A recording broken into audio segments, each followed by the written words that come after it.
Bapa di dalam surga, kami datang ke hadapan-Mu, kami mengucap syukur pada malam hari ini kami kembali diberikan kesempatan untuk mempelajari firman Tuhan. Kami juga berdoa bagi Karissa dan sekeluarga yang ditinggal oleh papanya. Kiranya Tuhan Engkau yang menghibur, menguatkan mereka. Tuhan, kami juga berdoa kiranya Tuhan memberkati kami saat kami mempelajari firman Tuhan, agar kami dapat mengerti apa yang kami pelajari dan juga dapat kami terapkan di dalam kehidupan kami. Terima kasih Bapa, terpujilah nama-Mu. Di dalam nama Tuhan kami Yesus Kristus kami berdoa. Amin. Amin. Ya, kita akan mulai dengan Roma pasal yang ke-12 minggu lalu sampai dengan pasal yang ke-11. Ya, kalau kita perhatikan dari Roma pasal yang pertama sampai ayat yang ke-11, di situ Rasul Paulus menjelaskan dan menegaskan tentang doktrin-doktrin utama dalam iman kekristenan. Dan mulai dari pasal yang ke-12 dia menekankan tentang tugas-tugas utama orang-orang percaya.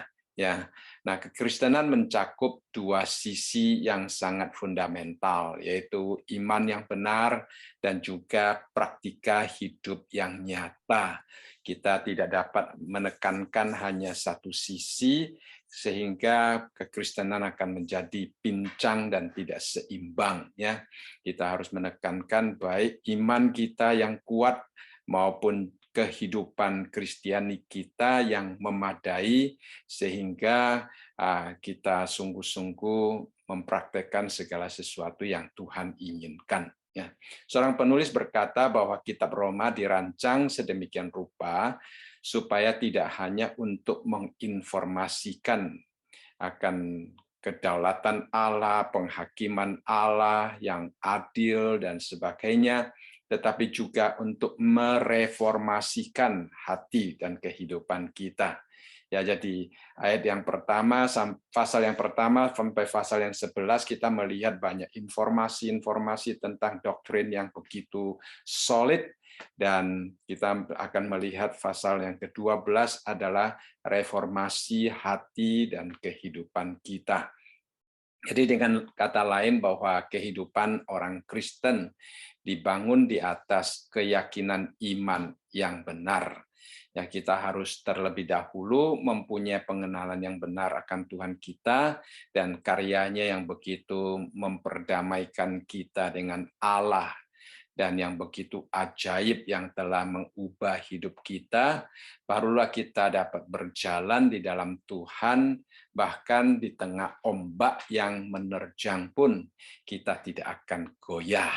Ya, nah di sini kita melihat tugas yang indah dan misi yang mulia sebagai penata layanan untuk memberitakan rahasia Injil keselamatan dan juga sebagai orang Kristen yang dapat dengan efektif ya untuk hidup bertanggung jawab sebagai utusan-utusan Tuhan baik kepada dunia maupun kepada sesama umat percaya.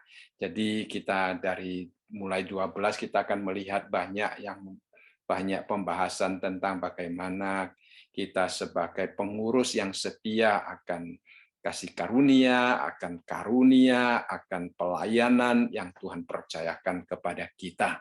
Ya, jadi kita melihat dari pasal yang ke-12 merupakan ringkasan dari petunjuk-petunjuk yang patut kita ikuti dan juga kumpulan-kumpulan tentang pengaturan bagaimana kita dapat hidup bersatu, bagaimana kita dapat menjadi tim pelayan yang baik di dalam kerajaan Allah.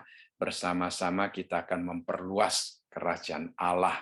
Nah, dari kesemuanya itu kita akan melihat bahwa di dalam pelayanan, di dalam kehidupan pertumbuhan kita sungguh-sungguh tidak dapat mengandalkan diri kita sendiri, tetapi semata-mata karena kasih karunia Allah, ya, Roh Kudus yang telah menggerakkan kita, memberikan kasih karunia dan juga memberikan karunia kepada kita, juga akan memberikan kekuatan kepada kita untuk menjalankan kehidupan yang berpadanan dengan panggilan kita sebagai umat Allah. Dan juga kalau kita melihat dalam pimpinan Roh Kudus, ya, kita akan dapat mengerti sesuatu yang mungkin melampaui, sesuatu yang bagi kita mungkin sepertinya tidak terlalu masuk akal kadang-kadang, ya. Kita akan melakukan banyak hal dengan mengandalkan karunia yang Tuhan berikan kepada kita. Ya, ada hal supernatural yang akan mengikuti kita kalau Roh Kudus sungguh-sungguh hadir di dalam hidup kita. Seperti orang-orang Israel di dalam mengelilingi kota Yeriko, ya, kita melihat suatu mujizat terjadi di tengah-tengah mereka, dan kita harapkan dengan mempelajari akan kitab Roma ini juga kita semakin mengerti bagaimana hidup kita bersandar kepada Roh Kudus dan akan dipimpin oleh Roh Kudus. Nah, seorang penulis memberikan satu rangkuman yang sangat indah. Dia mengatakan bahwa kitab Roma terdiri dari dua inti yang sangat penting. Yang pertama adalah pengudusan kita kepada Tuhan, artinya kewajiban terhadap Tuhan, kewajiban terhadap diri sendiri. Itu adalah suatu proses pengudusan. Kemudian latihan karunia roh, itu adalah kewajiban terhadap saudara kita, kasih persaudaraan di dalam Kristus, dan kasih kita kepada orang-orang yang memusuhi kekristenan. Jadi dua inti, yang pertama adalah pengudusan, yang kedua adalah latihan karunia roh. Ya, pengudusan itu kita hadapkan kepada Tuhan dan juga sebagai tanggung jawab terhadap diri sendiri. Latihan karunia roh adalah kewajiban terhadap saudara seiman, terhadap orang-orang yang di luar Kristus. Ya, itu adalah anugerah yang Tuhan percayakan kepada kita. Baik, kita akan mulai dari ayat yang pertama. Di situ dikatakan, karena itu saudara-saudara, demi kemurahan Allah aku menasihatkan kamu, supaya kamu mempersembahkan tubuhmu sebagai persembahan yang hidup, yang kudus, dan yang berkenan kepada Allah. Itu adalah ibadahmu yang sejati. Jadi kita dapat mengamati di sini menurut suatu gambaran yang dinasihatkan oleh Rasul Paulus di dalam ayat yang pertama itu tentang kewajiban kita sebagai orang Kristen, ya, kepada Tuhan kita. Di sini Rasul Paulus menasihati kita untuk mempersembahkan diri kita. Ya, itu dikatakan di sini, karena itu saudara-saudara, demi kemurahan Allah aku menasihatkan kamu supaya kamu mempersembahkan tubuhmu, ya. Jadi itu adalah suatu penyerahan diri kita kepada Tuhan, dan dengan demikian kita dapat meletakkan suatu dasar yang baik bagi pelayanan kita, baik kehidupan bersama di dalam gereja Tuhan, maupun di dalam kesaksian yang kita berikan kepada dunia luar. Jadi kita dapat melakukan semuanya itu dengan baik kalau kita memulainya dengan membangun suatu dasar yang benar, yaitu secara keseluruhan, secara total kita mau menyerahkan diri kita kepada Tuhan, ya.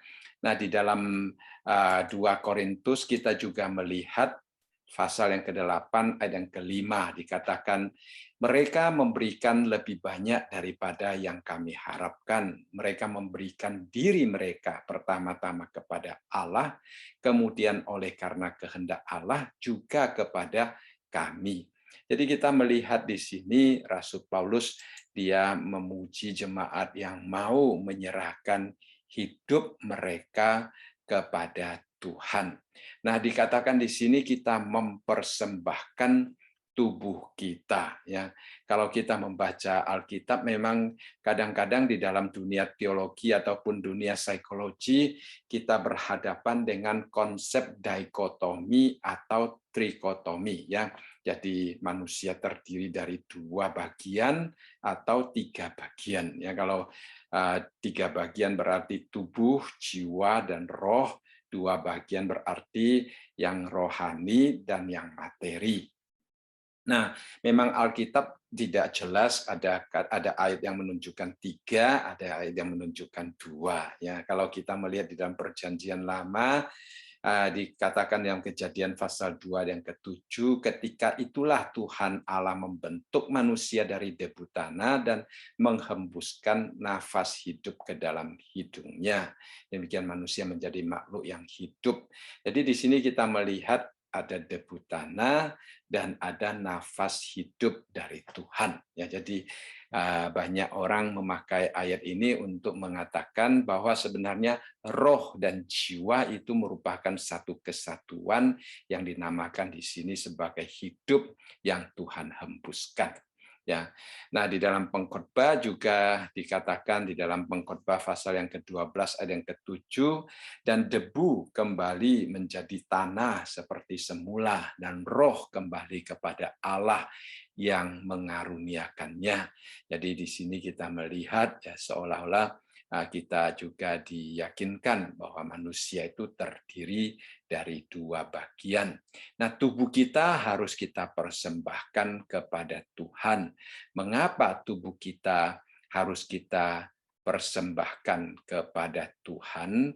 Nah, di dalam kalau kita membaca di dalam 1 Korintus pasal yang ke-6 ayat yang ke-12 sampai ayat yang ke-13, khususnya kalimat yang terakhir dikatakan bahwa tubuh kita adalah untuk Tuhan, ya, dan Tuhan untuk tubuh. Jadi pada waktu Rasul Paulus membahas tentang apa yang boleh dimakan, apa yang tidak boleh dimakan, dia menekankan bahwa kita harus mempunyai prinsip, yaitu tubuh kita adalah milik Tuhan, ya, karena kita mempersembahkan tubuh kita kepada Tuhan.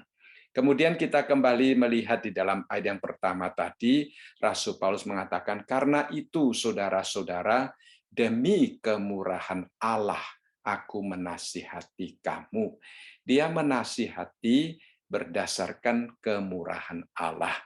Nah, Paulus di sini menunjukkan, memakai istilah, aku menasihati kamu. Ya, menunjukkan satu kasih yang Rasul Paulus tunjukkan kepada jemaat pada waktu itu dan juga kepada kita yang saat ini membaca, ya. Paulus ingin menekankan bahwa ini bukan perintah, ya, ini bukan perintah. Mempersembahkan diri bukan perintah, tetapi merupakan suatu kerelaan kita. Tuhan tidak pernah membuat kita menjadi robot sehingga memaksa kita untuk mempersembahkan diri. Ya, tidak. Tuhan menciptakan kita dengan kehendak yang bebas dan kita boleh mengambil keputusan apakah kita mau mempersembahkan diri atau tidak. Ya, tetapi di sini dikatakan Rasul Paulus menasihatkan kita. Dia tidak mengatakan ini adalah sesuatu yang harus karena ini adalah perintah, ya. Tetapi kalau kita mempersembahkan diri, tadi kita katakan bahwa kita membangun dasar yang benar. Ya, di dalam 2 Korintus pasal yang ke-5 dan ke-20 Rasul Paulus berkata, jadi kami ini adalah utusan-utusan Kristus, seakan-akan Allah menasihati kamu dengan perantaraan kami, dalam nama Kristus kami meminta kepadamu, berilah dirimu didamaikan dengan Allah. Jadi kita melihat Rasul Paulus di sini dengan satu kerendahan hati, dengan satu sikap yang begitu lembut, ya, menasihati, bahkan menggunakan istilah meminta. Ya, jadi itu adalah satu contoh yang sangat baik bagi kita untuk menyampaikan Injil. Filemon ayat yang ke-8 dan 9 dikatakan, karena itu sekalipun di dalam Kristus aku mempunyai kebebasan penuh untuk memerintahkan kepadamu apa yang harus engkau lakukan, tetapi mengingat kasih-Mu itu lebih baik aku memintanya daripadamu. Aku Paulus yang sudah menjadi tua, lagi pula sekarang dipenjarakan karena Kristus Yesus. Dia mempunyai kuasa untuk memerintah supaya berdamai, tetapi dia mengatakan dia lebih baik menggunakan sikap meminta. Ya. Jadi kita melihat di sini kita bebas untuk mengambil keputusan apakah kita mau menyerahkan diri kepada Tuhan, tetapi kalau kita mengambil keputusan untuk menyerahkan diri kepada Tuhan, itu adalah suatu jalan yang menolong kita, memimpin kita menuju ke dalam kehidupan yang berkelimpahan, ya. Tuhan tidak menggunakan otoritasnya untuk memaksa kita, karena kita diberikan kehendak yang bebas, tetapi Tuhan menuntun kita, menasihati kita, bahkan meminta kita, ya. Nah, ini juga satu contoh yang penting bagi kita, khususnya kita sebagai pemimpin, ya. Kita mungkin pemimpin di dalam masyarakat, kita menjadi pemimpin di dalam keluarga kita menjadi pemimpin di dalam gereja Tuhan, ya. Nah, kita belajar contoh yang baik ini. Saya pernah melihat satu buku yang ditulis oleh Hans Finzel ini. Dia menulis tentang the top 10 mistakes leaders make, ya. Jadi para pemimpin sering melakukan hal-hal yang salah. Di dalam hal-hal yang salah itu ada 10 kesalahan yang sering dilakukan oleh seorang pemimpin, ya. Dikatakan yang pertama adalah sikap top down, ya, artinya sikap yang berotoriter, artinya, ya, pemimpin yang berotoriter, dan hal ini sangat tidak efektif kalau kita membaca di dalam bukunya, ya. Nah, Rasul Paulus tidak mau memakai sikap yang otoriter ini, ya, karena dia bisa memakai kuasanya dikatakan, tetapi dia lebih senang memakai nasihat, ya. Nah, di dalam kesalahan yang kedua dikatakan kita menempatkan dokumen lebih penting daripada membangun manusianya, ya. Kadang-kadang kita melihat ada orang yang hanya terlalu mementingkan dokumen-dokumen, ya, mementingkan peraturan-peraturan. Pemimpin semakin sibuk, semakin tidak ada waktu untuk berinteraksi dengan teamwork-nya. Itu juga kesalahan. Rasul Paulus di sini memberikan satu contoh yang sangat baik bagi kita, ya. Nah, dikatakan tidak ada afirmasi, tidak ada ruang untuk mengerti budaya yang ada di dalam suatu kelompok atau suatu pekerjaan. Kita mengerti pimpinan Tuhan, kita juga harus belajar bagaimana mengerti akan situasi dan keadaan orang-orang yang ada di sekitar kita, ya. Jadi sebenarnya saya hanya ingin menekankan bahwa salah satu kesalahan adalah top down dan juga yang dikatakan diktator, ya. Jadi komunikasi yang tidak baik juga akan merusak kita. Baik, kita kembali melihat di dalam ayat yang pertama dikatakan, Paulus mengatakan, karena itu saudara-saudara demi kemurahan Allah. Nah, istilah dia menasihati kita berdasarkan kemurahan Allah, ya. Mengapa dikatakan demi kemurahan Allah? Tadi kita melihat bahwa persembahan tubuh kita bersifat sukarela, ya. Sukarela kita yang mengambil keputusan, kita yang mempersembahkan. Tetapi saudara sekalian, ya, kita mempersembahkan tubuh kita apakah mau diterima oleh Tuhan atau tidak, ya. Nah, Paulus memberitahukan kepada kita, Tuhan menerima persembahan kita itu sebenarnya merupakan kemurahan Tuhan. Ya, kita sebenarnya yang manusia berdosa, kita manusia yang sebenarnya di hadapan Tuhan, Tuhan bisa saja menciptakan manusia yang lain, ya, tidak perlu kita.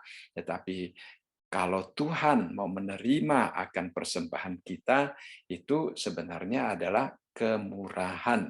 Ya, kemurahan daripada Tuhan.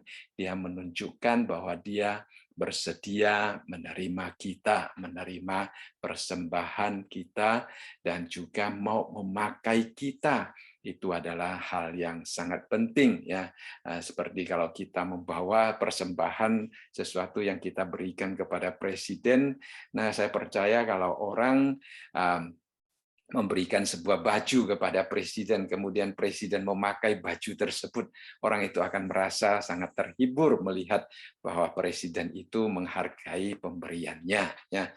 Nah, kita juga demikian kalau kita mempersembahkan tubuh kita, Tuhan mau memakai tubuh kita, menurut Rasul Paulus, ini sebenarnya adalah satu kemurahan. Ya. Kita tidak layak, tubuh kita tidak layak untuk dipakai oleh Tuhan. Tetapi kalau Tuhan mau memakai kita, kalau Tuhan mau memberkati kita, memakai hidup kita, itu sebenarnya adalah suatu kemurahan daripada Tuhan. Ya, saya dulu pernah cerita suatu hari seorang ayah, dia sedang menyiram bunga ya di taman. Anaknya yang berumur 2 keluar, ya 2, 3 gitu keluar, bilang, "Papa, saya bantu Papa menyiram bunga," katanya. Ya, nah papanya boleh menyiram sendiri tanpa bantuan daripada anaknya. Tetapi karena anaknya mau membantu, papanya memberikan kesempatan. Nah, perhatikan, papanya memberikan kesempatan. Karena anak yang berumur 2-3 tahun kalau memegang air, pipa untuk menyiram air, pasti dia sembarang siram. Ya. Papanya akan menyiram dengan lebih baik. Nah, kita juga demikian, kita mempersembahkan tubuh kita kepada Tuhan untuk melayani Tuhan. Kalau Tuhan melakukan sendiri, itu jauh lebih baik. Jadi, Paulus mengatakan kalau kita boleh mempersembahkan tubuh kita, itu sebenarnya adalah suatu kemurahan yang Tuhan tunjukkan kepada kita. Ya, nah dengan pengetahuan yang demikian kita akan merasa bersyukur sekali karena Tuhan Dia berkenan menerima persembahan tubuh kita. Ya, itu adalah kemurahannya. Baik, lalu apa yang kita persembahkan dikatakan tubuh kita sebagai persembahan yang hidup, ya, dan yang kudus dan yang berkenan kepada Allah. Kita melihat di sini di dalam Perjanjian Lama pada umumnya kalau orang-orang Yahudi membawa persembahan, mereka membawa korban yang akan dibunuh, berarti yang sudah mati.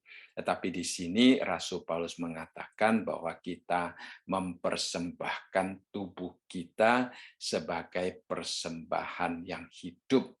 Nah, banyak orang bertanya, ya, mengapa kita harus mempersembahkan diri? Walaupun tadi dikatakan itu adalah kemurahan Tuhan, tetapi tetap banyak orang bertanya, ya, mengapa saya tidak boleh memiliki otoritas di dalam hidup saya? Mengapa saya harus mempersembahkannya? Ya, mempersembahkannya berarti menyerahkan otoritas hidup kita, kuasa atas hidup kita kepada Tuhan. Ya, mempersembahkan berarti kita mau menjadi hambanya Tuhan. Nah, kalau kita mau mempersembahkan diri kita kepada Tuhan, berarti kita tidak mempunyai hak atau otoritas atas diri kita sendiri. Sehingga ada sebagian orang bertanya, ya, mengapa kita harus mempersembahkan tubuh kita kepada Tuhan? Ya. Kalau kita membaca di dalam 1 Korintus pasal yang ke-6, nah satu ayat yang saya rasa tidak asing bagi kita, ya, dikatakan di sini, atau tidak tahukah kamu bahwa tubuhmu adalah bait Roh Kudus yang diam di dalam kamu. Roh Kudus yang kamu peroleh diperoleh dari Allah dan bahwa kamu bukan milik kamu sendiri. Sebab kamu telah dibeli dan harganya telah lunas dibayar. Karena itu muliakanlah Allah dengan tubuhmu. Jadi di sini kita melihat pertama-tama dikatakan sebenarnya tubuh kita dipersembahkan atau tidak itu bukan milik kita, tetapi milik Tuhan. Karena Tuhan dengan darah Kristus menebus kita. Setiap kita yang diselamatkan sudah menjadi milik Allah. Ini prinsip yang pertama. Yang kedua dikatakan Allah dengan Roh Kudus-Nya tinggal di dalam diri kita, ya. Jadi Dia yang akan menuntun kita, Dia akan memimpin hidup kita. Nah, dan yang ketiga dikatakan mempersembahkan diri, artinya memuliakan Allah dengan tubuh kita. Jadi dengan sangat jelas dikatakan di sini bahwa kita mempersembahkan diri kita, berarti kita mau memuliakan Tuhan dengan tubuh kita. Nah, tentunya yang dimaksudkan dengan tubuh di sini bukan hanya badani kita, tetapi merupakan seantero eksistensi kita, ya. Berarti seluruh keberadaan kita termasuk roh dan jiwa kita. Jadi kalau dikatakan kita memuliakan Tuhan, kita tidak hanya memuliakan dengan tingkah gerak-gerik tubuh kita, tetapi adalah seluruh kehidupan kita, ya, termasuk bagaimana cara kita berpikir harus kita persembahkan kepada Tuhan supaya pikiran kita dikuduskan oleh Tuhan, ya. Bagaimana kita berbicara, kita persembahkan mulut kita kepada Tuhan supaya pembicaraan kita itu juga bisa menyenangkan Tuhan, ya. Jadi ini adalah suatu persembahan yang Tuhan berikan kepada kita. Di dalam 1 Petrus, Rasul Petrus juga menasihati kita, ya, dikatakan di dalam 1 Petrus pasal yang kedua dan kelima, dan biarlah kamu juga dipergunakan sebagai batu hidup untuk pembangunan suatu rumah rohani bagi suatu imamat kudus untuk mempersembahkan persembahan rohani yang karena Yesus Kristus berkenan kepada Allah. Jadi di sini kita melihat bahwa kita mempersembahkan tubuh kita sebagai batu yang hidup, ya. Jadi batu kita tahu dipakai untuk membangun bait Allah. Jadi kalau tadi dikatakan di dalam Rasul Paulus tubuh kita adalah bait Roh Kudus. Lalu Rasul Paulus mengatakan kita adalah batu-batu hidup. Jadi kalau kita adalah batu-batu hidup, berarti dengan bergabungnya batu hidup artinya kesatuan daripada orang-orang Kristen dibangun menjadi satu bait Allah, di mana di situ kita boleh memberikan persembahan rohani yang melalui Yesus Kristus, karena kita diselamatkan oleh Yesus Kristus kepada Allah. Jadi kita tidak hanya mempersembahkan tubuh kita secara pribadi, tetapi juga secara kolektif. Kita adalah batu-batu yang dipersembahkan kepada Allah supaya kita dapat dipakai oleh Allah sebagai tempat untuk membawa persembahan rohani yang menyenangkan Tuhan. Ya, jadi kita berdoa agar supaya baik secara pribadi maupun sebagai orang Kristen secara bersama-sama kita mempunyai satu hati yang sungguh-sungguh mau menyerahkan otoritas hidup kita kepada Tuhan. Nah, kalau di sini dikatakan kita mempersembahkan diri, berarti juga menyatakan bahwa kita bergantung penuh kepada pemeliharaan Allah serta percaya bahwa Dia akan menyediakan segala sesuatu bagi kita, ya. Jadi seperti Tuhan Yesus dalam doa Bapa kami mengatakan, berilah kami pada hari ini makanan kami yang secukupnya. Jadi kita percaya bahwa Tuhan yang akan mensuplai segala kebutuhan kita, dan cara Tuhan mensuplai adalah hari demi hari, ya. Jadi Tuhan Yesus tidak mengajar kita berdoa, berilah kami tahun ini ya makanan kami yang secukupnya, ya, tetapi dikatakan hari ini, ya. Setiap hari kita bergantung kepada Tuhan karena kita percaya bahwa Dia akan memelihara hidup kita sehari demi sehari. Nah, itu adalah satu ketergantungan yang sangat indah sebenarnya, ya, di hadapan Tuhan. Baik, kita kembali kepada ayat yang pertama, dikatakan di sini, karena itu, ya, supaya saudara-saudara, demi kemurahan Allah aku menasihati kamu supaya kamu mempersembahkan tubuhmu sebagai persembahan yang hidup, yang kudus dan yang berkenan kepada Allah.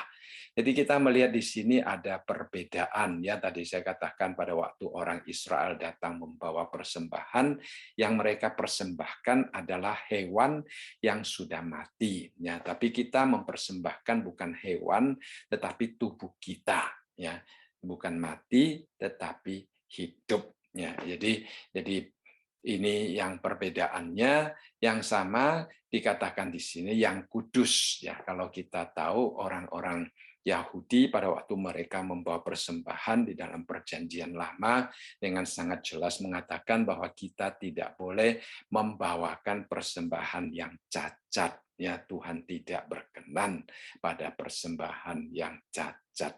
Tuhan mau persembahan yang tidak bercacat. Jadi kita juga membawakan persembahan tubuh kita sebagai tubuh yang kudus untuk kita bawakan kepada Allah. Nah, seorang penulis mengatakan dengan sangat indah, dia mengatakan kita adalah batu hidup yang dipakai untuk membangun bait Allah.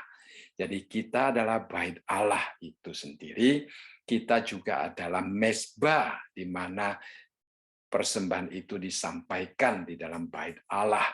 Dan kemudian kita juga adalah imam karena kita yang mempersembahkan tubuh kita, ya, tentunya melalui imam besar kita yaitu Tuhan Yesus, tetapi kita sendiri yang membawakan tubuh kita dengan sukarela, ya, lain dengan hewan yang dipersembahkan oleh orang Israel, mereka dibawa oleh manusia, ya, oleh orang-orang Israel, ya. Jadi mereka belum tentu rela menyerahkan dirinya, tetapi mereka dibawa. Tetapi kita lain, kita rela karena kita mau datang, ya. Jadi kita adalah imam sendiri yang membawakan dan kita adalah korban itu sendiri, ya. Jadi itu adalah satu analisa yang bagus dari penulis tersebut, ya. Jadi perbedaannya adalah kita adalah mezbah itu sendiri, kita adalah imam yang menjalankannya, kita juga adalah korbannya sendiri yang mau menyerahkan diri kita dengan sukarela untuk dipersembahkan kepada Tuhan, ya.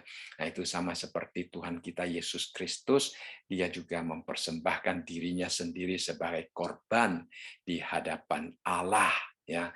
Jadi Tuhan Yesus dia tidak dipaksa oleh orang lain, tetapi dia dengan sukarela mempersembahkan tubuhnya, dikatakan satu kali untuk selama-lamanya. Ya, perbedaannya adalah Tuhan Yesus mempersembahkan diri untuk menanggung dosa orang banyak, adalah satu-satunya korban penebusan, sedangkan kita mempersembahkan diri kepada Allah melalui Kristus, ya, melalui imam besar kita yang agung dan sebagai korban bagi kehormatan dan kemuliaan Allah. Jadi ini berbeda, Tuhan Yesus mempersembahkan diri memang memuliakan Allah, tetapi tujuannya adalah penebusan kita. Tetapi kita mempersembahkan diri untuk memasuki kehidupan yang berkelimpahan supaya hidup kita memuliakan Allah, ya. Jadi kita mempersembahkan diri dengan sukarela agar supaya kita sungguh-sungguh menyenangkan Tuhan seperti yang dikatakan di sini, yang berkenan kepada Allah, ya. Nah, mengapa dikatakan berkenan kepada Allah? Tadi kita melihat di bagian atas dikatakan ini adalah kemurahan Allah. Ya, ini adalah kemurahan Allah. Kemudian ini yang berkenan kepada Allah. Apakah ada persembahan yang tidak diperkenankan oleh Allah, saudara sekalian? Ya, ada. Alkitab menulis banyak contoh-contoh tentang persembahan yang tidak memperkenankan Allah. Seperti dikatakan di dalam Mazmur pasal yang ke-40 ayat yang ke-7 dikatakan, engkau tidak berkenan kepada korban sembelihan dan korban sajian, tetapi engkau telah membuka telingaku, korban bakaran dan korban penghapus dosa tidak engkau tuntut. Jadi Tuhan mau kita mempersembahkan tubuh kita, mempersembahkan telinga kita, ya saudara sekalian ya. Jadi kita melihat sejak di dalam perjanjian lama sebenarnya penekanan tentang persembahan tubuh kita itu sudah ada.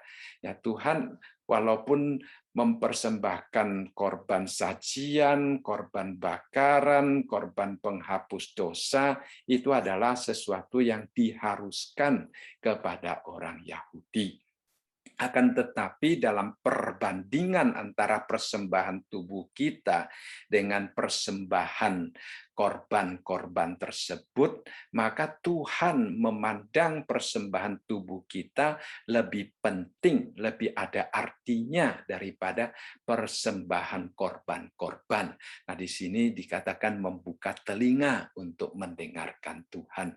Artinya mendengarkan Tuhan itu lebih penting daripada membawakan korban bakaran, korban sajian, korban penghapus dosa. Ya, jadi ini kita melihat ada persembahan yang Tuhan pandang sebagai sesuatu yang tidak dikehendaki oleh Tuhan. Ya, nah di dalam Amsal pasal yang ke-21 ayat yang ke-27 dikatakan korban orang fasik adalah kekejian, lebih-lebih kalau dipersembahkan dengan maksud jahat.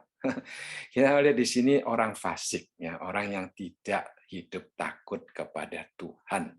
Lalu mereka mempersembahkan dengan maksud jahat. Apa maksudnya dengan maksud jahat? Mengapa mempersembahkan tetapi dengan maksud jahat? Ya, Tuhan menyelidiki hati kita, Tuhan mengetahui maksud hati kita. Ya, kalau kita hanya ikut-ikutan, kalau kita hanya takut ditertawai orang atau takut dikritik orang, lalu kita mempersembahkan kepada Tuhan, itu Tuhan tidak berkenan. Ya, Tuhan tidak berkenan, bahkan dikatakan di sini sebagai suatu kekejian. Jadi kita walaupun diberikan kesempatan untuk membawa persembahan, tetapi kita juga harus membawa persembahan yang sungguh-sungguh dikatakan di sini memperkenankan hati Tuhan. Ya, jangan sekali-kali kita membawa suatu persembahan yang tidak memperkenankan hati Tuhan. Jadi pertama-tama Tuhan akan berkenan, Tuhan akan melihat orangnya. Kalau kita melihat di dalam Amsal pasal yang ke-21, ya, orang yang membawakan persembahan itu penting. Kalau orangnya di mata Tuhan adalah orang fasik, ya, orang fasik, orang yang tidak menyenangkan Tuhan, orang yang tidak menghormati Tuhan, orang yang tidak mengasihi sesamanya, ya, maka orangnya itu sudah ditolak. Kalau orangnya sudah ditolak, persembahannya merupakan kekejian. Nah, lalu dikatakan lebih-lebih, ya, lebih-lebih kalau dipersembahkan dengan maksud. Jadi Tuhan melihat orangnya, Tuhan melihat maksud yang ada di dalam hatinya. Ya, nah memang orang fasik tidak akan mempunyai maksud yang baik, saudara sekalian. Ya, kita mempunyai maksud yang baik karena kita menghormati Tuhan. Ya, kalau kita tidak menghormati Tuhan, ya maka persembahan kita juga mungkin dengan terpaksa ataupun hanya untuk supaya mengelabui orang lain atau melakukannya karena karena takut dikritik dan sebagainya, saudara sekalian. Nah, itu bagi Tuhan tidak ada gunanya, ya bahkan dikatakan kekejian di mata Tuhan. Ya, kita lihat di dalam Mazmur pasal yang ke-50 ayat yang ke-8 dikatakan, bukan karena korban sembelihanmu aku menghukum engkau, bukan korban bakaranmu, tetap ada di hadapanku. Jadi Tuhan menghukum bukan karena korban itu sendiri, ya, tetapi karena orangnya, ya, seperti dalam Amsal pasal 15 tadi, karena kefasikannya, ya. Nah, dikatakan di dalam Amsal 15:8 juga, yang tadi Amsal 21, sekarang Amsal 15 dikatakan korban orang fasik adalah kekejian bagi Tuhan. Tadi dikatakan di sini juga korban orang fasik adalah kekejian. Tetapi, ya, di sini ditambahkan tentang tetapi doa orang jujur dikenannya. Jadi kita membawakan korban yang memperkenankan Tuhan. Ya, ada orang fasik yang membawakan korban tetapi tidak menyenangkan Tuhan. Nah, kita bersyukur Tuhan mengajar kita untuk mengerti bagaimana membawa persembahan yang sungguh-sungguh memperkenankan Tuhan, yang dapat memuliakan Tuhan supaya Tuhan berkenan kepada kita. Nah, saya rasa ini adalah hal yang baik. Nah, dikatakan doa orang jujur, ya, dikenannya. Jadi kita juga selalu bertanya kepada diri kita sendiri, ya, pada waktu kita berdoa kepada Tuhan, ya, doa juga merupakan satu persembahan kita kepada Tuhan, ya. Jadi pada waktu kita membawakan korban syukur, berdoa kepada Tuhan, kita juga harus selalu mengingatkan diri kita bahwa Tuhan itu menyelidiki hati kita. Ya, Tuhan tahu apa yang terkandung di dalam hati kita. Tuhan tahu apakah kita berdoa sebagai seorang yang jujur di hadapannya. Ya, jadi itu penting sekali. Itu penting sekali. Kita dapat mengelabui manusia, tetapi di hadapan Tuhan semuanya transparan, ya, semuanya transparan. Jadi kita harus selalu ingat bahwa kita datang kepada Tuhan. Ya, kita datang kepada Tuhan. Ini adalah Yesaya, ya. Nah, di dalam Yesaya pasal yang pertama, di dalam ayat yang ke-11 dikatakan, untuk apa itu korbanmu yang banyak-banyak, firman Tuhan. Aku sudah jemu akan korban-korban bakaran berupa domba jantan dan akan lemak dari anak lembu gemukan, darah lembu jantan dan domba-domba dan kambing jantan tidak kusukai, katanya. Nah, jangan lagi membawa persembahanmu yang tidak sungguh, sebab baunya adalah kekejian bagiku.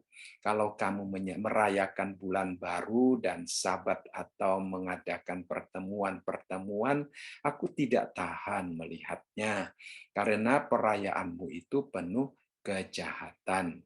Apabila kamu menadahkan tanganmu untuk berdoa, aku akan memalingkan mukaku.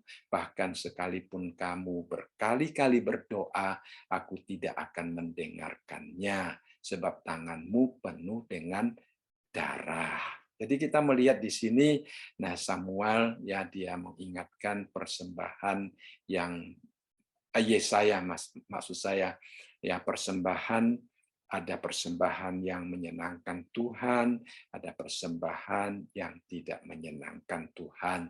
Jadi kita harus selalu meminta Tuhan menguduskan hati kita, menguduskan hidup kita, supaya pada waktu kita mempersembahkan tubuh kita, dikatakan di sini sebagai persembahan yang kudus dan persembahan yang menyenangkan Tuhan, ya.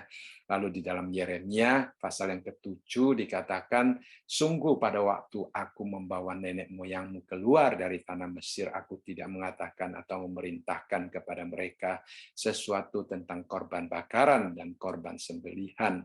Hanya yang berikut inilah yang telah kuperintahkan kepada mereka. Dengarkanlah suaraku, maka aku akan menjadi Allahmu dan kamu akan menjadi umatku.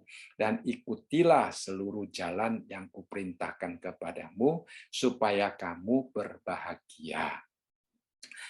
Nah, kita melihat di dalam bagian ini juga merupakan satu nasihat yang sangat penting bagi kita kalau kita ingin mempersembahkan tubuh kita sebagai persembahan yang hidup di hadapan Allah. ya. Nah, pertama-tama dikatakan, saya pada waktu membaca ayat yang kedua, saya pernah memikirkan ya, apakah memang Tuhan tidak memerintahkan orang Israel tentang korban bakaran dan korban sembelihan ya. Kalau kita membaca di dalam Pentateuch atau 5 kitab pertama ya, kita melihat di situ Tuhan memerintahkan untuk membawakan persembahan ya. Tetapi Tuhan ingin menekankan bahwa sebenarnya persembahan itu bukan perintah, tetapi persembahan adalah tugas dan tanggung jawab yang sudah harus mereka jalankan, tetapi juga dijalankan dengan sukarela. Sukarela ya. Nah, kalau orang tidak mau mempersembahkan tubuhnya, ya tentunya yang rugi dirinya sendiri ya. Kalau kita tidak mempersembahkan tubuh kita, yang rugi bukan Tuhan, tetapi diri kita sendiri. Tapi Tuhan memakai istilah menasihati ya, seperti yang Paulus mengatakan, demi kemurahan Allah aku menasihati kamu, aku meminta kamu, bukan aku memerintah kamu ya. Jadi Rasul Paulus tidak memakai istilah memerintah untuk menasihati kita membawakan persembahan ya. Itu adalah hal yang penting yang dikatakan di dalam ayat yang ke-22. Tetapi Tuhan juga mengatakan ada bagian yang Tuhan perintahkan, yaitu dengarkanlah suaraku, maka aku akan menjadi Allahmu dan kamu akan menjadi umatku. Jadi kita mempersembahkan tubuh kita sebenarnya bukan hanya suatu ritual keagamaan ya. Kita mempersembahkan tubuh kita pada waktu kita mau misalnya kalau kita mau mempersembahkan anak-anak kita kepada Tuhan atau kita membaptiskan diri kita di dalam nama Tuhan ya. Jadi kita mau mempersembahkan tubuh kita juga merupakan suatu penyerahan total di mana tadi dikatakan kita membuka telinga untuk suara Tuhan ya. Kita membuka mulut untuk memuliakan Tuhan ya. Mata kita dipakai untuk melihat sesuatu yang menyenangkan Tuhan. Jadi itu adalah hal-hal yang harus kita lakukan kalau kita katakan bahwa kita telah mempersembahkan tubuh kita kepada Tuhan. Jadi di sini kita melihat dikatakan dengar yang diperintahkan Tuhan kepada mereka adalah dengarkanlah suaraku, maka aku akan menjadi Allahmu dan kamu akan menjadi umatku. Hubungan kita dengan Allah yang berinteraksi di dalam kasih itu terbangun kalau kita mau sungguh-sungguh mendengarkan suara Tuhan. Kalau kita tidak mau mendengarkan suara Tuhan, maka hubungan antara Allah dan umat itu akan terputus. Ya, hubungan antara Allah dan umatnya akan terputus karena suara Tuhan kalau tidak sampai kepada kita, maka kita tidak dapat berpegang pada firman Tuhan. Maka hidup kita tidak mencerminkan bahwa kita adalah umat Tuhan. Jadi di sini pertama-tama dikatakan kita mendengar, lalu kemudian yang kedua di dalam ayat yang kedua bagian B dikatakan bahwa kita harus mengikuti, ya dikatakan ikutilah seluruh jalan yang kuperintahkan kepadamu. Nah, kita melihat pertama, kita dengar, setelah dengar, ya memang setelah dengar kita simpan di dalam hati. Tetapi bukan hanya simpan di dalam hati, tetapi diikuti katanya. Ya, kita dengar bukan untuk dilupakan, kita dengar bukan untuk memperbandingkan diri dengan orang lain. Ya, nah saya sering katakan, kadang-kadang kita secara sadar atau tidak, kita mewakili orang untuk mendengar khotbah. Ya, kadang-kadang ada orang mengatakan, oh kalau suamiku atau kalau istriku, kalau anakku ada di sini baik ya karena khotbah hari ini bagus katanya. Ya, nah saudara seolah-olah kita sambil mendengar khotbah sambil memikirkan nasi ada di sini pasti kata-kata ini cocok untuk dia ya, kata-kata ini cocok untuk dia, kata-kata ini cocok untuk dia. Kadang-kadang kita mewakili orang mendengar, tapi di sini dikatakan tidak ya. Kalau kita mendengar suara Tuhan, kita harus mengikuti.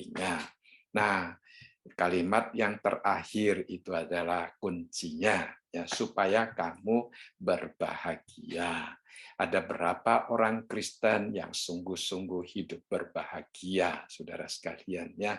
Yang dimaksudkan kebahagiaan menurut ukuran Tuhan, kebahagiaan di dalam Tuhan, kebahagiaan yang tidak dipengaruhi oleh situasi dan kondisi hati yang mempunyai suatu perasaan yang permanen, ya, tentang bahagia, saudara sekalian, ya. Banyak orang sukacitanya itu dipengaruhi oleh keadaan. Saudara, kalau hidupnya lancar, dia senang, bahagia. Kalau hidupnya tidak lancar, ada halangan, ada kesulitan, dia akan langsung kehilangan kebahagiaan. Nah, itu bukan kebahagiaan yang sejati. Kebahagiaan yang sejati kalau firman Tuhan ada di dalam hati kita, lalu kita jalankan, apapun yang dilakukan oleh manusia terhadap kita, kata-kata pun apapun yang dikata-katain oleh orang lain terhadap kita, asal hubungan kita tetap sebagai umat dan Allah, ya, dia tetap Allah kita dan kita adalah umatnya, ya, kita mendengarkan suaranya, kita mengikuti seluruh jalannya, maka kita akan bahagia, ya. Apapun yang akan kita hadapi itu tidak dapat merampas keadaan yang bahagia yang ada di dalam hati kita, karena kebahagiaan itu bukan berasal dari luar, tetapi merupakan sesuatu yang tumbuh dari dalam kita. Bahkan kalau ada kebahagiaan yang demikian di dalam hati kita, maka kebahagiaan itu juga yang akan menolong kita menilai sesuatu yang terjadi di luar. Kalau sesuatu yang terjadi di luar itu tidak menyenangkan, karena ada kebahagiaan, kita dapat melihat dengan sangat jelas bahwa itu sesuatu yang tidak mempunyai nilai, mempunyai arti, sehingga hati kita tidak akan dipengaruhi olehnya. Hati kita hanya akan dipengaruhi oleh firman Tuhan yang kita dengarkan dan firman Tuhan yang kita lakukan di dalam hidup kita. Itu adalah kebahagiaan yang sejati, ya. Saya percaya setiap kita rindu untuk mendapatkan kebahagiaan yang sejati, tetapi kalau kita hanya mengandalkan menjalankan ritual keagamaan seperti orang Yahudi hanya membawa korban persembahan, itu adalah sesuatu yang tidak akan membangun kerohanian kita. Ya, kalau kita anggap saya sudah ke gereja, saya sudah melakukan ini, melakukan itu, ya, saudara, itu adalah sesuatu aktivitas yang bersifat ritual. Bukan itu yang Tuhan tekankan di dalam ayat ini, tetapi sungguh-sungguh mau menenangkan diri kita di hadapan Tuhan. Ya, duduk dengan tenang, mendengar suara Tuhan, tahu Tuhan ada di sini, tahu Tuhan sedang berbicara kepada saya, dan setelah itu dijalankan. Nah, itu akan membangun hati yang bahagia di dalam hidup kita. Ya. Nah, Amos juga memberikan peringatan yang sangat penting, ya. Amos pasal 5 dikatakan, aku membenci, aku menghina perayaanmu, dan aku tidak senang kepada perkumpulan rayamu. Nah, kalau sampai ada kebaktian yang Tuhan tidak senang, itu kebaktian sudah tidak ada artinya, saudara sekalian, ya. Nah, mengapa demikian? Karena dikatakan di sini, sungguh apabila kamu mempersembahkan kepadaku korban-korban bakaran dan korban-korban sajian, aku tidak suka, dan korban keselamatanmu berupa ternak yang tambun, aku tidak mau pandang. Jauhkanlah daripadaku keramaian nyanyian-nyanyianmu, lagu gambusmu tidak mau aku dengar. Jadi Rasul Paulus mengatakan persembahan kita adalah suatu persembahan yang menyenangkan Tuhan, memperkenankan Tuhan. Tapi di dalam masa lalu, di dalam masa perjanjian lama, orang Israel karena tidak mau mendengarkan suara Tuhan, karena tidak mau melakukan apa yang Tuhan inginkan.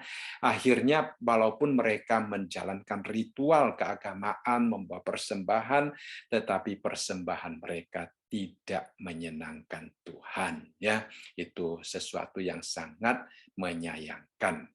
Baik, kita akan masuk dalam ayat yang kedua. Ya, kalau ada pertanyaan silakan ya, jangan sungkan-sungkan ya. Nah, di dalam ayat yang kedua dikatakan, janganlah kamu menjadi serupa dengan dunia ini, tetapi berubahlah oleh pembaharuan budimu, ya, sehingga kamu dapat membedakan manakah kehendak Allah, apa yang baik, yang berkenan kepada Allah dan yang sempurna. Ya.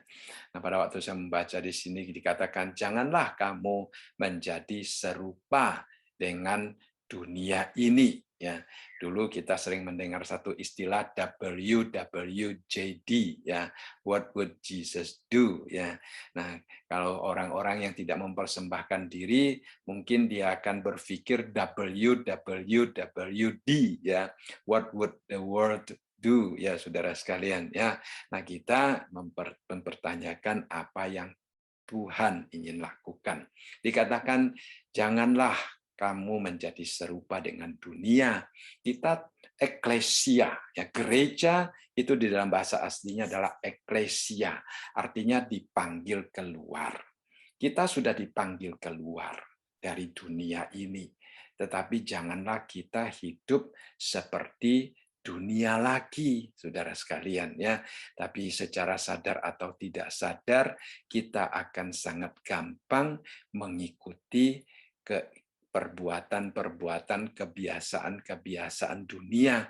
Nah, dunia itu kadang-kadang menjadi stimulasi yang begitu kuat, yang gampang menarik perhatian kita, yang gampang membawa kita untuk mengikuti cara hidup mereka. Ya, sebenarnya kita tidak boleh menjadi serupa. Kita yang mempengaruhi dunia, bukan dipengaruhi oleh dunia. Itu penting, ya. Kalau kita dipengaruhi oleh dunia, kita menjadi serupa dengan dunia, tetapi Tuhan memanggil kita ke dalam dunia untuk mempengaruhi dunia, ya, itu penting, ya. Jadi kita yang harus mempengaruhi dunia, bukan dunia mempengaruhi kita. Ya, di dalam Efesus pasal yang keempat ayat yang pertama dikatakan, sebab itu aku menasihatkan kamu, aku orang yang dipenjarakan karena Tuhan, supaya hidupmu sebagai orang-orang yang telah dipanggil berpadanan dengan panggilan itu. Nah, eklesia kita dipanggil keluar, hidup kita harus berpadanan dengan panggilan kita. Kalau kita menjadi serupa dengan dunia, berarti hidup kita tidak berpadanan dengan panggilan atau keselamatan yang Tuhan berikan kepada kita.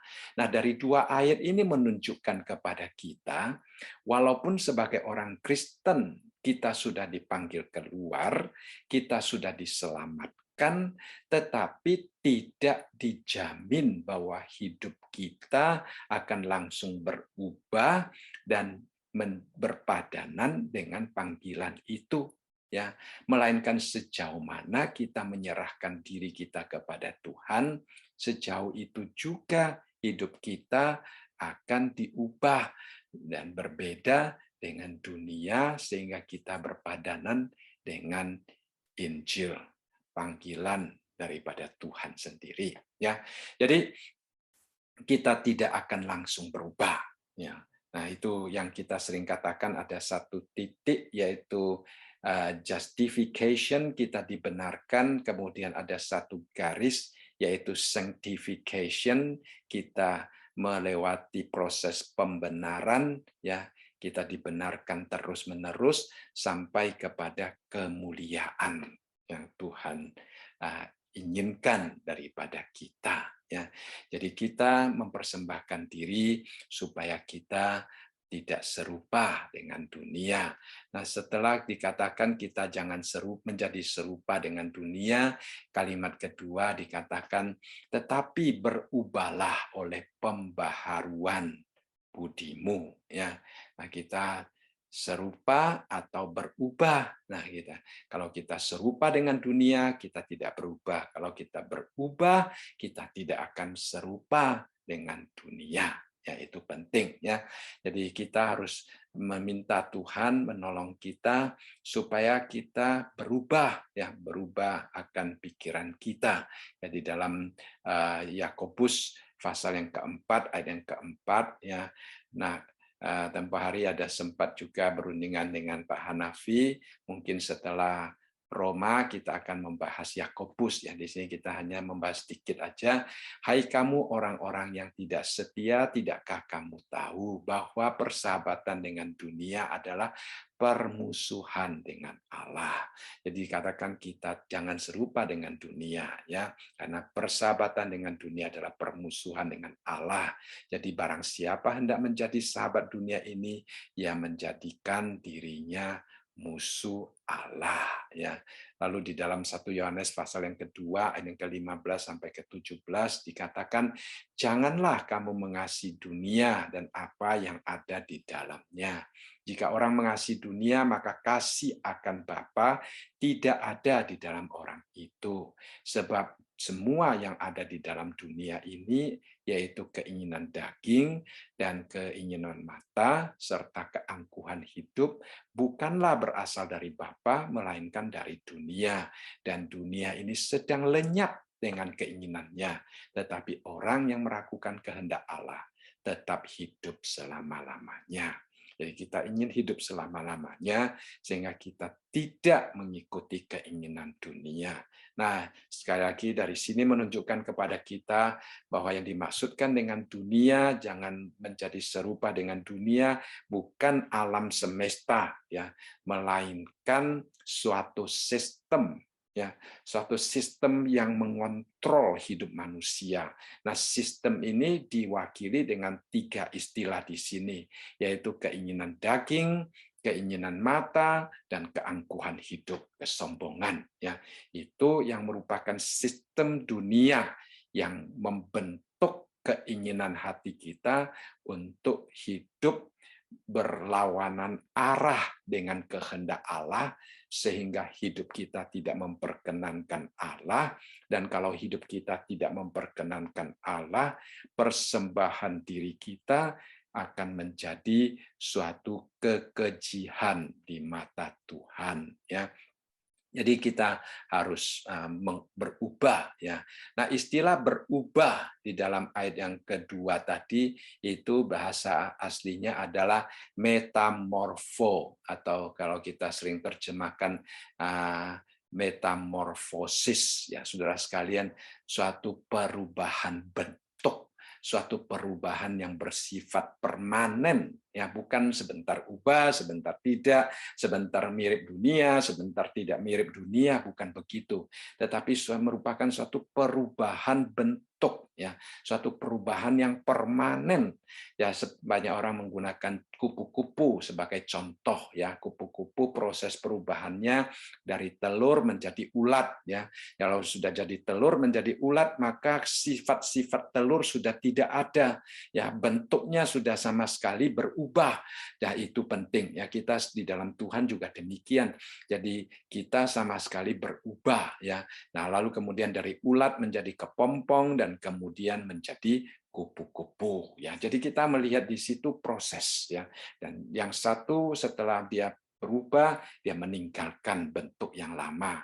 Kita juga demikian, memang tadinya kita berada di dalam dunia, kita dipanggil keluar kita ditransform, ya.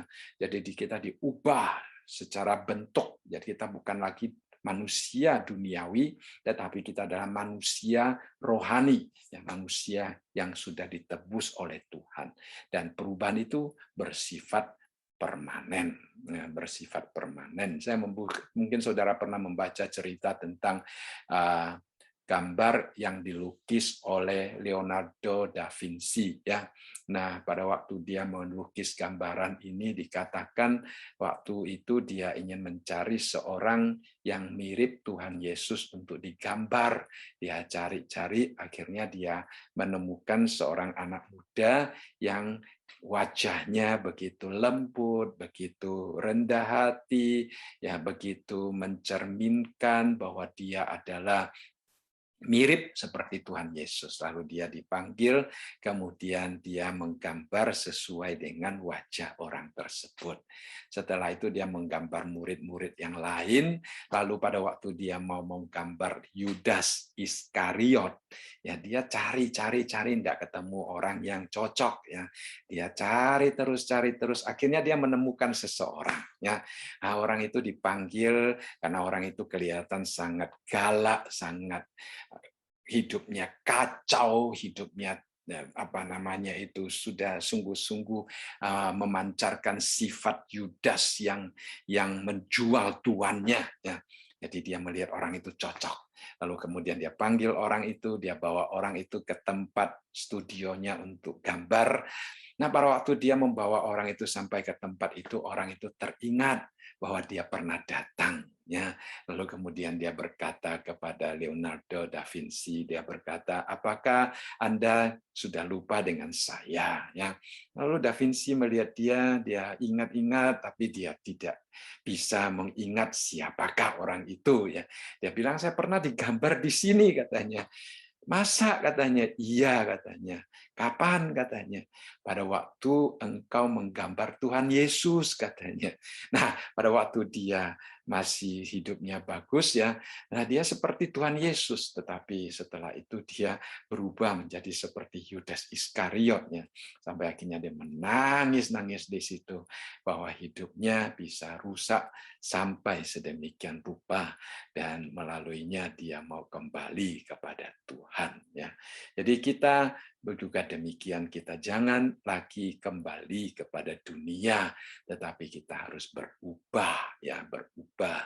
Di dalam Galatia pasal 4 ayat ke-19 dikatakan, hai anak-anakku, karena kamu aku menderita sakit bersalin lagi sampai rupa Kristus menjadi nyata di dalam kamu. Nah, Rasul Paulus menggunakan konsep bersalin untuk menunjukkan bagaimana dia membentuk hidup kita melalui pengajarannya supaya Kristus nyata di dalam hidup kita ya. Jadi kita melihat di sini sebenarnya rupa Kristus sudah ada di dalam diri kita, tetapi belum nyata ya, kita perlu menyatakannya. Kita perlu menyatakannya. Nah, dulu kita suka menyanyi satu lagu yang berjudul Nyatakan Yesus di dalammu ya. Ya, jadi kita ingin menyatakan Yesus di dalam diri kita ya, supaya dunia melihat Yesus di dalam diri kita. Dikatakan hidupmu kitab terbuka, dibaca sesamamu.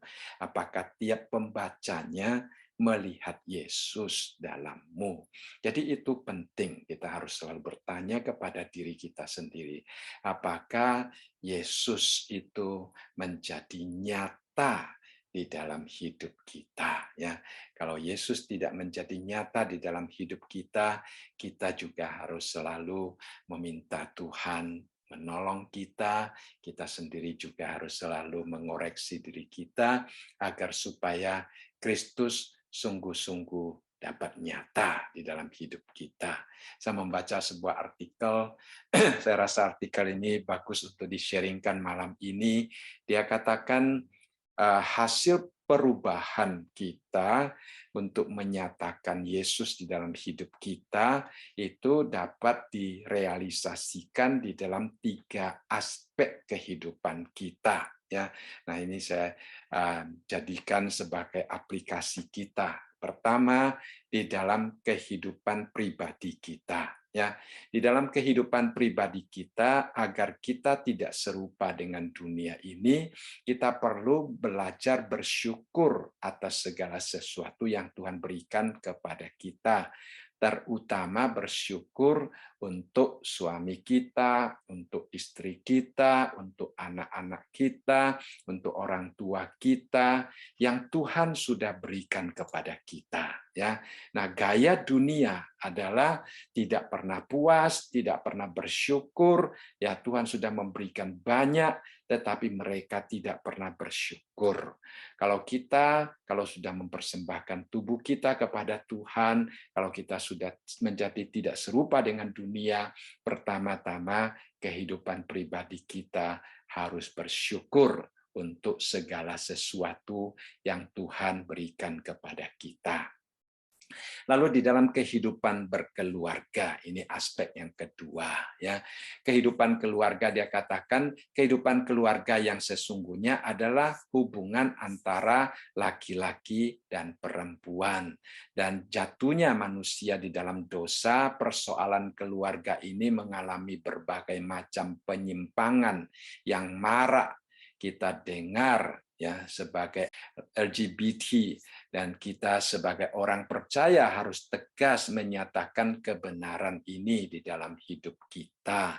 Nah, tidak sedikit godaan di dalam kehidupan berkeluarga, dan juga kita harus selalu bersyukur untuk apa saja yang Tuhan berikan di dalam keluarga kita. Ya, jadi kita harus selalu menengadah kepada Tuhan untuk kehidupan berkeluarga. Jadi ini adalah aspek yang kedua yang dapat kita realisasikan di dalam hidup kita sebagai orang yang mempersembahkan diri dan juga sebagai orang yang berbeda dengan dunia.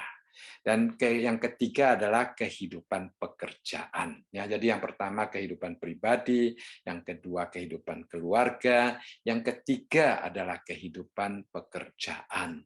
Nah, ukuran kesuksesan karir di dunia sekarang sering didasari pada seberapa banyak materi yang dimiliki oleh seseorang. Kita harus menyadari bahwa pekerjaan adalah mandat yang Tuhan berikan, bukan buat setiap kita, ya. Bukannya kita bekerja untuk bisa melanjutkan kehidupan, tetapi kita menunaikan tugas dan tanggung jawab yang Tuhan percayakan kepada kita. Jadi memandang pekerjaan bukan untuk melanjutkan kehidupan, tetapi untuk menunaikan tugas. Apabila kita mengerjakan pekerjaan kita sebagai menunaikan tugas, sebagai suatu pelayanan, pekerjaan sebenarnya juga merupakan suatu pelayanan kita di hadapan Tuhan. Maka sudah pasti bahwa materi bukan lagi prioritas utama di dalam hidup kita. Ya, saya membaca satu orang mengatakan, dia mengatakan bahwa ada banyak orang hari ini hanya berseru bahwa dia sudah menjadi miliaran, tetapi tidak pernah memberitahukan kepada orang bagaimana dia menjadi seorang yang hartawan. Nah, itu adalah sesuatu yang terjadi di dalam dunia, tetapi kita berbeda dengan mereka.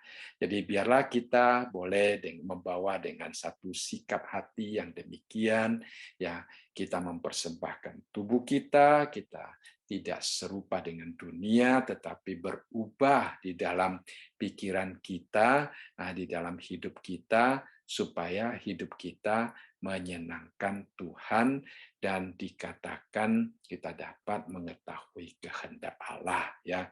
Jadi baik di dalam kehidupan pribadi kita tahu kehendak Allah, yaitu hidup dengan penuh ucapan syukur.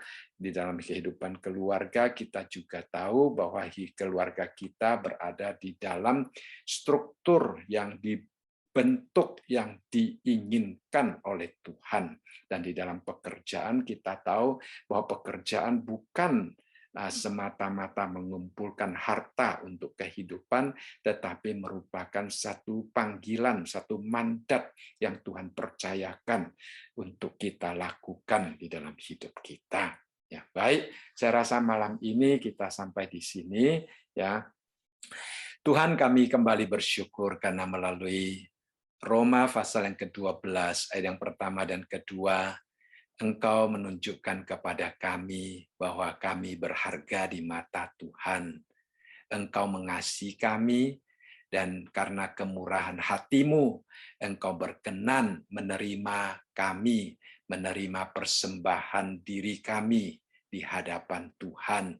Walaupun kami sadar kami tidak layak, tetapi kami mempersembahkannya berdasarkan kemurahan yang Tuhan berikan kepada kami.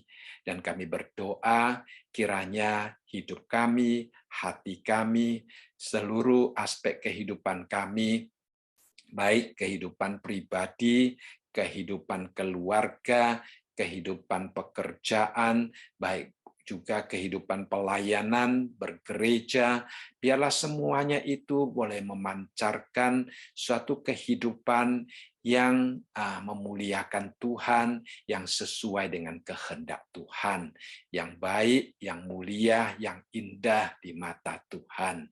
Terima kasih Bapa, terpujilah nama-Mu, di dalam nama Tuhan kami Yesus Kristus kami berdoa. Amin.